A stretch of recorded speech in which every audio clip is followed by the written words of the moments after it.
Okay, sasa haya ni mazungumzo ambayo unayaona hapo. Ni mimi na mteja wangu mmoja ambaye anaitwa Sadat, yuko nje ya bara la Afrika. Yeye alihitaji incubator mashine ya mayai 528.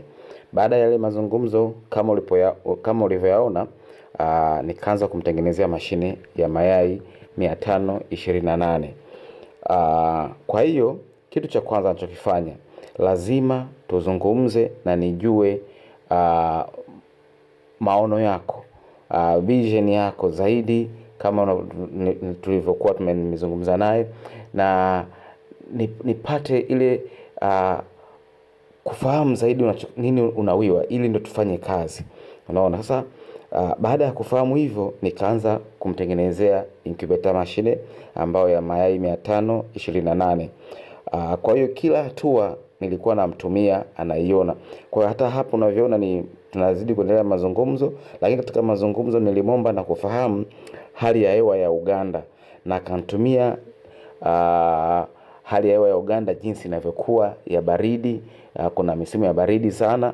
Basi kwa hiyo kwa nini nilihitaji kufahamu hali ya hewa ya Uganda? Kwa sababu lazima unapoisuka incubator machine kwenye wiring, lazima utengeneze mifumo ambayo itaenda kupandisha joto kwa haraka zaidi kwa upande ambao wenye sehemu yenye baridi kali, na vitu vingine vingi sana lazima uvifahamu. Kwa hiyo sio tu joto peke yake, lazima uifahamu mazingira ambayo mashine inaenda kuperform kule au kufanya kazi kwenye hiyo nchi au sehemu yoyote ile ambayo mashine unataka kuipeleka. Hata ikiwa hapa Tanzania, lazima ufahamu mazingira. Kwa mfano, kuna mazingira yenye joto kali, yenye mazingira yenye baridi sana.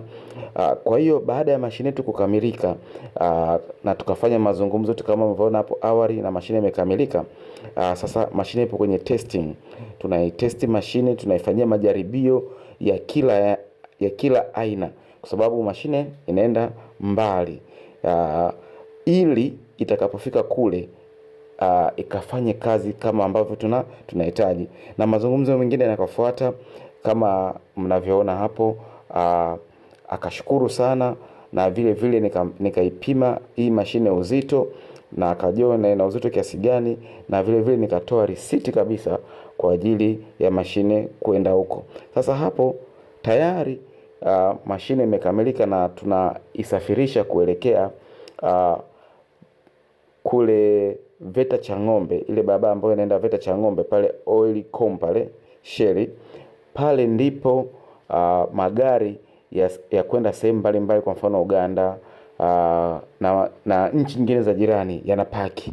Unaona, safari ikaanza. Tumetoka ofisini tunaelekea hapo Shell ya Oilcom. Unaona, tupo njiani. Sawa. Ni wapende kwa kitu kimoja. Ukiwa upo nje ya bara la Afrika, Marekani, Ulaya, Asia, popote pale, ukihitaji incubator, tupigie kwa namba zetu za simu zipo hapo. Tutakufanyia kazi kwa uaminifu mkubwa sana.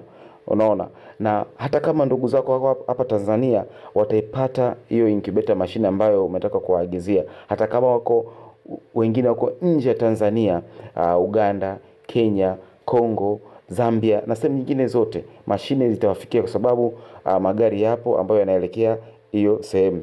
Hapo tayari tumefika Shell ya Oilcom, na muda sio mrefu tutaipakiza hii incubator mashine kwenye gari ambayo iko tayari kuelekea kule Uganda. Na vile vile itakapofika Uganda, tutawaonyesha, tutawatumia video ambayo kwamba mashine yetu ilifika salama, na itaanza kazi kule muda sio mrefu. Nipende kutangaza shukrani zangu sana sana kwa brother Sadat, kwa sababu ametuamini kwenye kampuni yetu, na ameona kwamba ubora wa bidhaa zetu ambazo tunafanya kazi. Unaona kwa hiyo tupende vya kwetu, tupende vya Afrika. Ni vitu ambavyo tunatengeneza imara sana. Vinafanya kazi kwa 90%. Kama hizi incubators zinafanya kazi kwa 90%. Hapo sasa tayari tumepakiza mashine kwenye gari ambayo inaelekea Uganda. Karibuni sana, namba za simu ziko hapo juu. Tunatanguza shukrani sana. Huu mwaka ukawe mwaka mzuri kwa watu wote. Asanteni sana.